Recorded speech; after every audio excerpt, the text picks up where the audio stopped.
నమస్కారం ఘంటారావానికి స్వాగతం. ముందుగా ప్రధాన అంశాలు. తిరుమల లడ్డూ కల్తీపై సిట్ ముమ్మర విచారణ, పిండి మరా ప్రయోగశాలలో తనిఖీలు.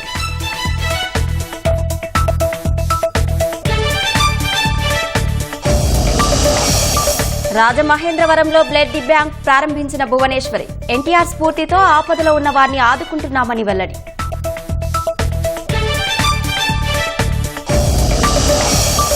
వైఎస్సార్ జిల్లాలో 30 ఎకరాలను ఆక్రమించిన వైసీపీ నేత, అటవీ భూమిని స్వాధీనం చేసుకోవడంపై ప్రభుత్వం దృష్టి.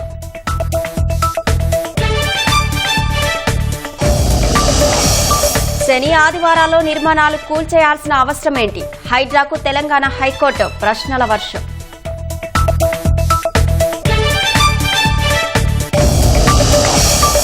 భారీ నష్టాల్లో కొనసాగుతున్న స్టాక్ మార్కెట్లు, సెన్సెక్స్ 900 పాయింట్లకు పైగా పతనం.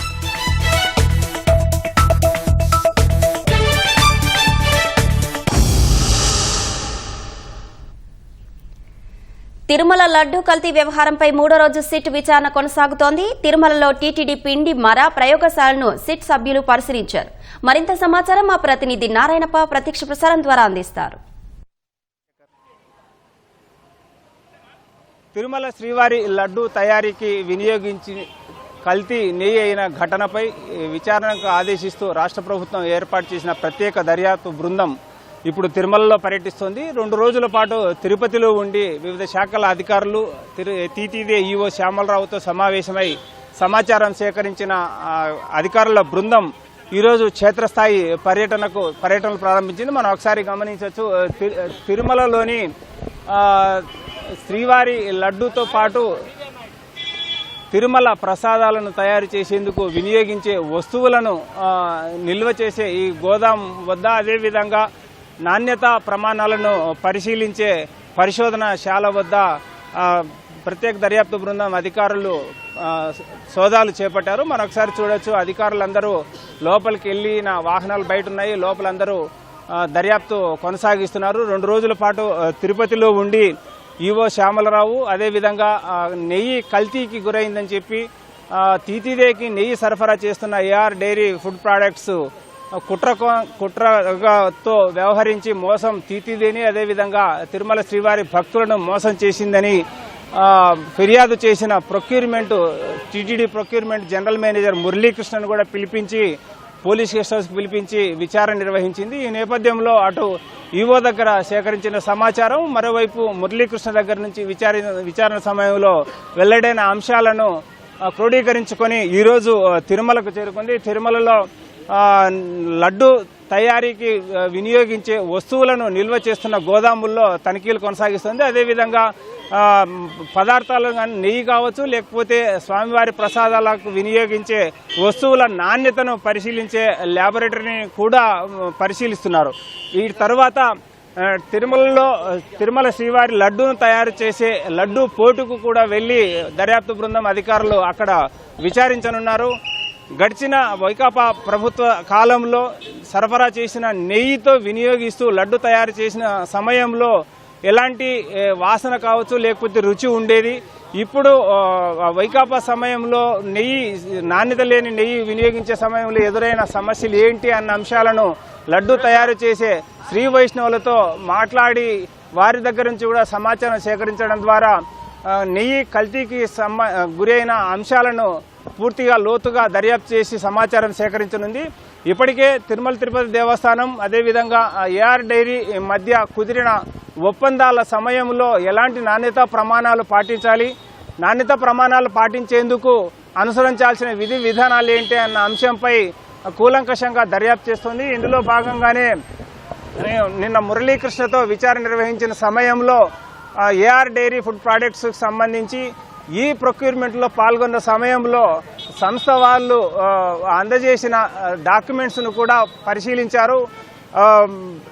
ప్రొక్యూర్మెంట్ ఈ టెండర్లో పాల్గొన్న సమయంలో తర్వాత అదేవిధంగా టెక్నికల్ బిడ్ సమయంలో వారు అందజేసిన పత్రాలను, అదేవిధంగా క్షేత్రస్థాయిలో అంటే టెక్నికల్ బిడ్డింగ్ సమయంలో ప్రొక్యూర్మెంట్కి సంబంధించిన అధికారులు, టీటీడీకి సంబంధించిన అధికారులు ఏఆర్ డైరీ ఫుడ్ ప్రొడక్ట్స్ సంస్థ వద్దకు వెళ్ళి క్షేత్రస్థాయిలో పరిశీలించిన తర్వాత ఈ టెక్నికల్ బిడ్డింగ్లో వారు పొందుపరిచిన అంశాలన్నింటినీ సక్రమంగా ఉన్నాయా లేదా అన్న అంశాలను కూడా ఒకసారి జనరల్ మేనేజర్ను విచారించడం ద్వారా సమాచారం సేకరించారు.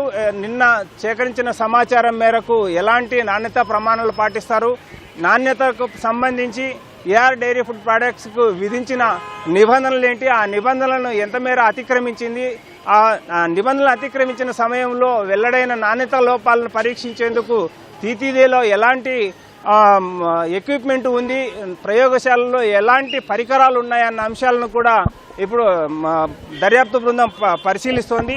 ఈ ల్యాబ్ కావచ్చు, అదేవిధంగా ఈ వేర్ హౌస్ను, ఈ గోదామును అంతటిని పరిశీలించిన తర్వాత లడ్డు పోటుకు వెళ్లి శ్రీ వైష్ణవులతో కూడా విచారణ నిర్వహించనుంది. ఈ రోజు మొత్తానికి తిరుమలలోనే ఉంటూ తిరుమలలోని వివిధ ప్రాంతాలలో పర్యటిస్తూ అటు శ్రీ వైష్ణవులతో సమాచారం సేకరించడం, మరోవైపు గోదాముల్లో తనిఖీలు చేయడం, ల్యాబ్లో తనిఖీలు చేయడం ద్వారా నెయ్యి కల్తీకి అయిన సంఘటనకు సంబంధించి క్షేత్రస్థాయిలో ఎలాంటి ఆధారాలు సేకరించేందుకు అవసరమైన అన్ని దర్యాప్తులు కొనసాగించడం ద్వారా కల్తీ నెయ్యిని వినియోగించడం ద్వారా లడ్డు అపవిత్రమైన ఘటనపై చోటు చేసుకున్న కుట్రను వెలికి తీసేందుకు ప్రత్యేక దర్యాప్తు బృందం చర్యలు చేపట్టింది. ఇది ఇక్కడున్న తాజా పరిస్థితి. కెమెరామెన్ శేఖర్తో వీనారాయణప్ప, ఈటీవీ న్యూస్, తిరుమల నుంచి. ధన్యవాదాలు నారాయణప్ప. రాజమహేంద్రవరం ప్రజలు తన కుటుంబ సభ్యులతో సమానమని సీఎం చంద్రబాబు సతీమణి నారా భువనేశ్వరి అన్నారు. ఎన్టీఆర్ ట్రస్ట్ తన సేవా కార్యక్రమాల్లో భాగంగా రాజమహేంద్రవరంలోనూ బ్లడ్ బ్యాంకును ప్రారంభించింది. ఈ క్రమంలో రాజమహేంద్రవరం ప్రకాష్ నగర్లో ఎన్టీఆర్ ట్రస్ట్ బ్లడ్ బ్యాంకును భువనేశ్వరి ప్రారంభించారు. గోరంట్ల శాంతారావు ఫౌండేషన్ సౌజన్యంతో బ్లడ్ బ్యాంక్ ఏర్పాటు చేసినట్లు ఆమె తెలిపారు. ఎన్టీఆర్ సంజీవని మొబైల్ క్లినిక్ ను ఆమె ప్రారంభించారు. ఎన్టీఆర్ ట్రస్ట్ ద్వారా చేపడుతున్న సేవా కార్యక్రమాల వివరాలను భువనేశ్వరి వివరించారు. రాజమహేంద్రవరం ప్రజల కంటే కూడా నా కుటుంబ సభ్యులకి, ఎందుకంటే ఆ 53 రోజులు మరవలేని విషయం.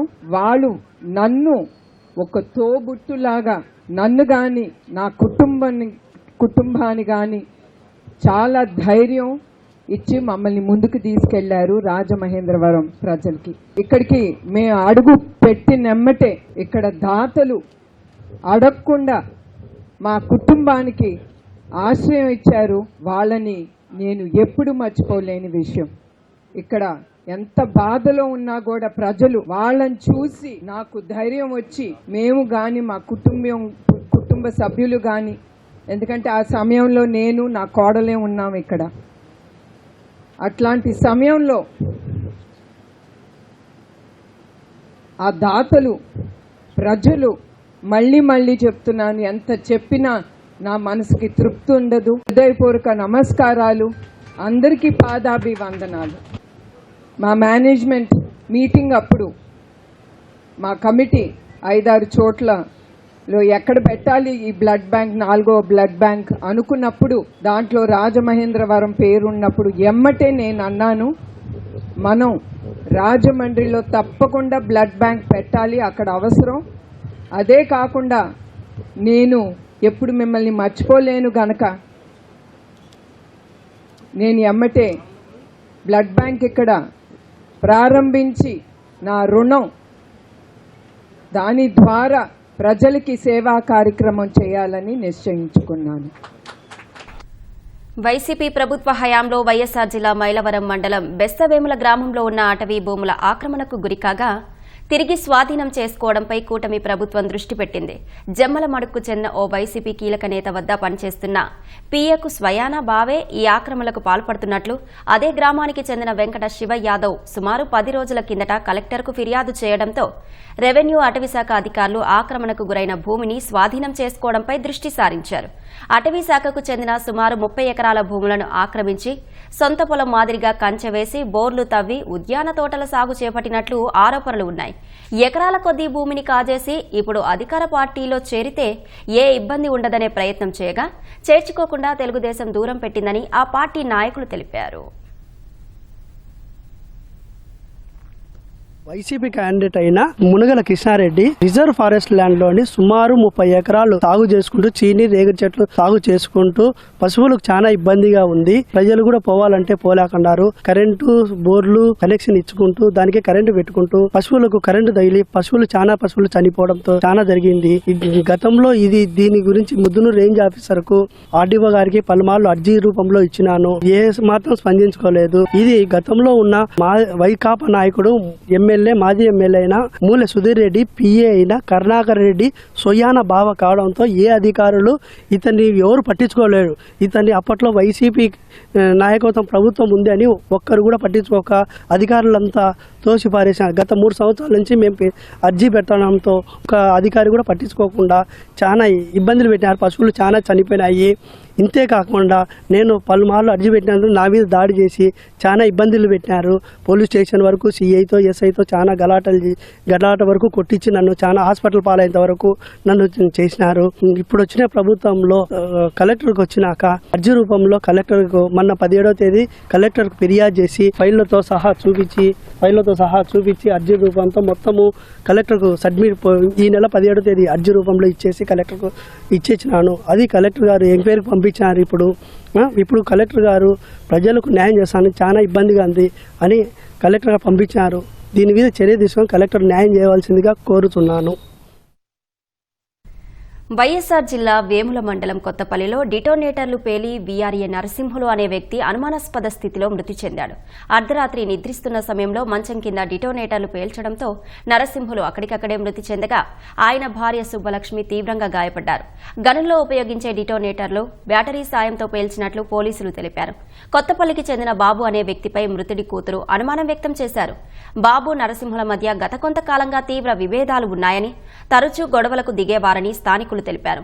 బాధితురాలు సుబ్బలక్ష్మిని పులివెందుల ప్రభుత్వ ఆసుపత్రికి తరలించారు. బాబును అదుపులోకి తీసుకుని విచారణ చేస్తున్నారు. హైడ్రాపై తెలంగాణ హైకోర్టు తీవ్ర ఆగ్రహం వ్యక్తం చేసింది. హైడ్రా చర్యలు ఇదే విధంగా ఉంటే స్టే ఇవ్వాల్సి వస్తుందని ఘాటుగా హెచ్చరించింది. సెలవు రోజుల్లో కూల్చివేతలు చేపట్టడం ఏంటంటూ హైడ్రా కమిషనర్ రంగనాథ్ను నిలదీసింది.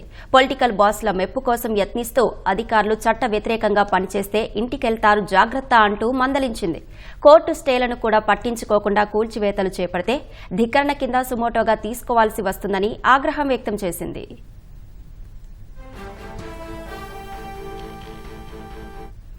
అమీన్పూర్లో కూల్చివేతలపై పిటిషన్ల విచారణ సందర్భంగా హైడ్రాపై తెలంగాణ హైకోర్టు కీలక వ్యాఖ్యలు చేసింది. వర్చువల్గా హాజరైన కమిషనర్ రంగనాథ్ను నేరుగా హాజరైన అమీన్ తహసీల్దార్ను ఉద్దేశించి పలు అంశాలను ప్రస్తావించింది. హైడ్రా ఏర్పాటు ఎంతో ప్రశంసనీయమని, కానీ నిబంధనలు పాటించకపోవడం పట్ల తీవ్ర అసంతృప్తి వ్యక్తం చేసింది.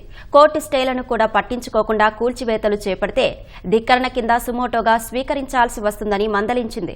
రాజకీయ నేతలు పాలకవర్గాల మెప్పు కోసం నిబంధనలు ఉల్లంఘించడం తగదంటూ హితవు పలికింది. జీవో ప్రకారం హైడ్రాకు ఎన్నో విధులు ఉన్నాయని, మిగతావి పట్టించుకోకుండా కూల్చివేతలపైనే దృష్టి ఎందుకు పెడుతున్నారని నిలదీసింది. ట్రాఫిక్ సమస్యపైన హైడ్రాకు బాధ్యత ఉందని గుర్తు చేసింది. ట్రాఫిక్ గురించి ఏమాత్రం పట్టించుకోవట్లేదని వ్యాఖ్యానించింది.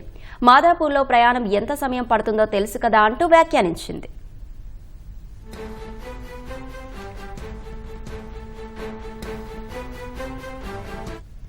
అనంతరం అమీన్పూర్ కూల్చివేతలపై విచారణను వచ్చే నెల 15కు తెలంగాణ హైకోర్టు వాయిదా వేసింది. అప్పటి వరకు యథాతథ స్థితి కొనసాగించాలని హైడ్రా అమీన్పూర్ తహసీల్దార్ను ఆదేశించింది. కౌంటర్లు దాఖలు చేయాలని ఉత్తర్వుల్లో పేర్కొంది.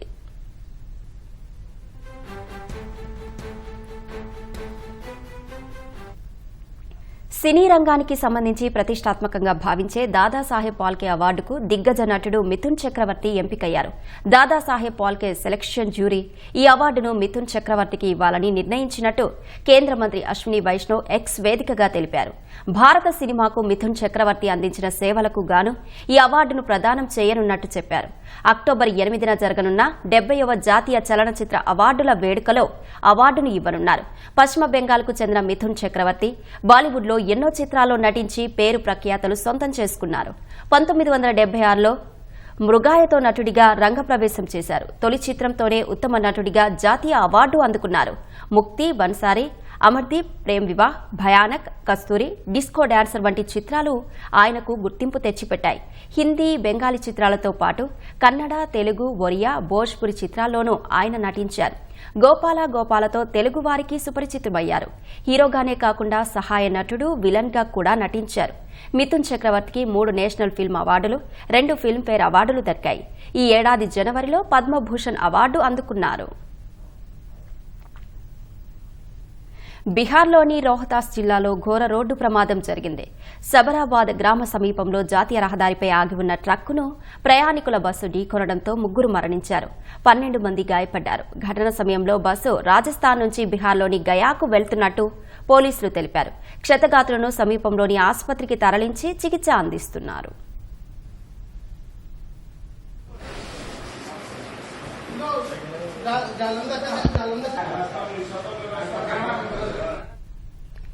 కర్ణాటక కోలార్లోని ఓ సరస్సు సమీపంలో భారత వైమానిక దళానికి చెందిన హెలికాప్టర్ అత్యవసరంగా ల్యాండ్ అయింది. సాంకేతిక సమస్య తలెత్తడంతో హెలికాప్టర్ను పైలట్ ఎమర్జెన్సీ ల్యాండింగ్ చేశారు.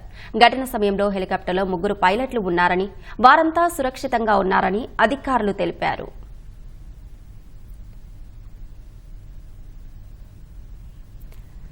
తమిళనాడులోని మదురైలో కేంద్రీయ విద్యాలయ, వేలమ్మాల్ విద్యాలయ, జీవన పాఠశాలలకు ఈమెయిల్ ద్వారా బాంబు బెదిరింపులు రావడం కలకలం రేపింది. అప్రమత్తమైన ఉపాధ్యాయులు విద్యార్థులను ఇళ్లకు పంపారు. పోలీసులకు సమాచారం ఇవ్వడంతో బాంబ్ స్క్వాడ్ బృందాలతో హుటాహుటిన ఆయా స్కూళ్లకు చేరుకుని అణువణువు గాలిస్తున్నారు. ఇటీవల కర్ణాటక రాజధాని బెంగళూరులోని ప్రముఖ తాజ్ వెస్ట్ అండ్ హోటల్కు బాంబు బెదిరింపు కాల్ వచ్చింది. ఈ ఏడాది మొదట్లో ఢిల్లీలోని పలు స్కూళ్లు, ఆసుపత్రులు, విమానాశ్రయాలకు కూడా పలుమార్లు బూటకపు బాంబు బెదిరింపులు వచ్చాయి.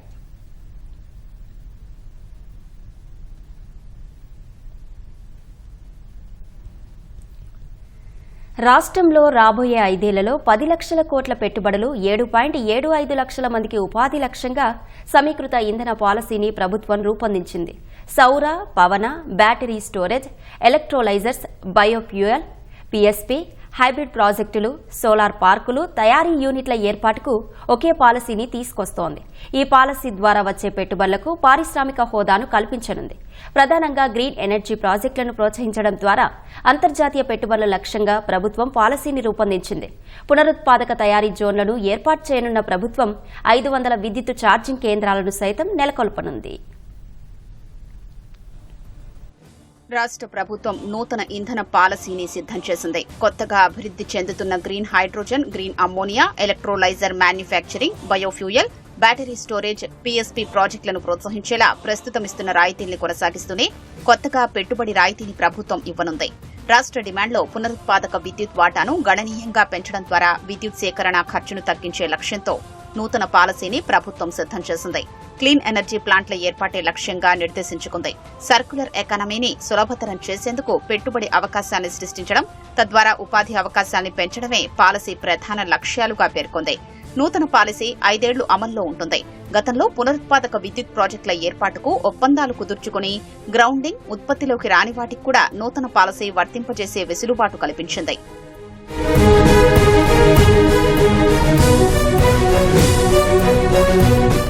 రాష్ట్రంలో విద్యుత్ ప్లాంట్లు ఏర్పాటు చేసిన సంస్థలకు బ్యాంకింగ్ సదుపాయాన్ని ప్రభుత్వం కల్పిస్తోంది. ఆ విద్యుత్ను తిరిగి వినియోగించుకునేందుకు నిబంధనల్ని చేర్చింది. ఆఫ్ పీక్ విద్యుత్ను ఆఫ్ పీక్ వ్యవధిలోనే ఎప్పుడైనా తిరిగి వినియోగించుకునేలా, పీక్ డిమాండ్ విద్యుత్ను ఎప్పుడు అవసరమైనా వినియోగించుకునేలా మార్చింది.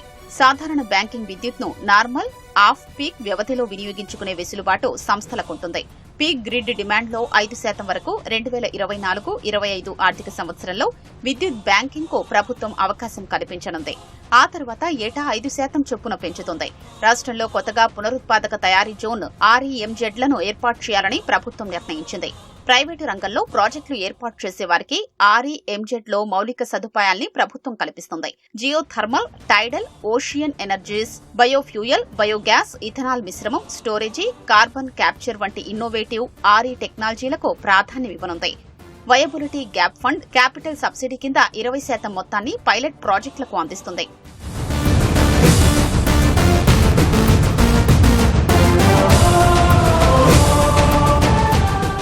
ప్రాజెక్టులకు లీజు విధానంలో భూములు ఇవ్వడంతో పాటు ప్రోత్సాహకాలు సైతం అందించనుంది. సౌర విద్యుత్ ప్రాజెక్టుల ఏర్పాటుకు సేకరించిన భూములకు ఎకరాకు ఏడాదికి 31,000, 2 ఏళ్లకు 5% చొప్పున పెంచి ఇవ్వనుంది. రూఫ్ టాప్ సోలార్ ప్రాజెక్టులకు 5 కిలోవాట్ల వరకు ఫీజు లేదు. 100 కిలోవాట్లకు 1000, 1000 కిలోవాట్లకు 10,000, అంతకు మించి ఏర్పాటు చేసే ప్రాజెక్టులకు మెగావాట్కు 25,000 నెడ్ క్యాప్ వసూలు చేస్తుంది. సోలార్ మాడ్యూల్స్, విడిభాగాల తయారీ సంస్థలకు ఫిక్స్డ్ క్యాపిటల్ ఇన్వెస్ట్మెంట్ ఎఫ్సీఐపై పెట్టుబడి రాయితీ కింద 5 ఏళ్లలో 30% చెల్లించనుంది. ఓపెన్ యాక్సెస్ ఛార్జీలు, క్రాస్ సబ్సిడీ సర్ఛార్జీల్ని 10 ఏళ్లు మినహాయించనుంది. స్టాంపు డ్యూటీ, ఎస్జీ/ఎస్టీకి 5 ఏళ్ల మినహాయింపు, యూనిట్ విద్యుత్కు రూపాయి చొప్పున 10 ఏళ్లు రాయితీ, నీటి సెస్సులో 10 ఏళ్లు 25% రాయితీ ఇవ్వనుంది. పవన విద్యుత్ ప్రాజెక్టులకు ఎఫ్సీఐపై 30% పెట్టుబడి రాయితీ 5 ఏళ్లలో చెల్లించడం, ఓపెన్ యాక్సెస్ ఛార్జీలు, క్రాస్ సబ్సిడీ సర్ఛార్జీలపై 10 ఏళ్లు మినహాయింపిస్తుంది. ల్యాండ్ కన్వర్షన్ పై స్టాంపు డ్యూటీ మినహాయింపుతో పాటు ఎస్జీ/ఎస్టీ 5 ఏళ్ల మినహాయింపు కల్పించనుంది. విండ్ టర్బైన్ మ్యానుఫ్యాక్చరింగ్ ప్రాజెక్టులకు, విండ్ సోలార్ హైబ్రిడ్ ప్రాజెక్టులు, మినీ హైడల్ ప్రాజెక్టులకు ఇదే తరహా ప్రోత్సాహకాల్ని పాలసీలో పొందుపర్చినట్టు తెలుస్తోంది. గ్రీన్ హైడ్రోజన్ డెరివేటివ్స్ ప్రాజెక్టులకు ప్లాంటు, పరికరాలపై 30% పెట్టుబడి రాయితీ 5 ఏళ్లలో చెల్లిస్తుంది. మొదటగా ఏర్పాటు చేసే 10 ప్లాంట్లు లేదా 1.5 ఏడాదికి మిలియన్ టన్నుల ఉత్పత్తి సామర్థ్యం వరకే సబ్సిడీ అందిస్తుంది. ఇతర ప్రోత్సాహకాల్ని యథావిధిగా అందించనుంది. గ్రీన్ హైడ్రోజన్, గ్రీన్ అమ్మోనియా ప్రాజెక్టులకు 30% పెట్టుబడి రాయితీ, నిర్లవణీకరణ ప్రాజెక్టులకు ఎఫ్సీఐపై పెట్టుబడి రాయితీ 20%, గ్రీన్ హైడ్రోజన్ హబ్లలో మౌలిక సదుపాయాలకు కేంద్రం ఇచ్చే సబ్సిడీతో పాటు ప్రాజెక్టు వ్యయంపై 25% 5 ఏళ్లలో రాష్ట్ర ప్రభుత్వం అందిస్తుంది. పీఎస్పీలకు లీజు విధానంలో కేటాయించే భూముల్ని ఎకరాకు 31,000 చొప్పున 46 ఏళ్లకు భూముల్ని ప్రభుత్వం కేటాయిస్తుంది. లీజు మొత్తాన్ని ప్రతి 2 ఏళ్లకు 5% పెంచుతుంది. ప్రాజెక్టు నుంచి ఉత్పత్తి చేసే విద్యుత్లో 30% రాష్ట్ర అవసరాల కోసం వినియోగించుకునే అవకాశం కల్పించింది. టారిఫ్ను ఏపీ ఈఆర్సీ నిర్ణయిస్తుంది.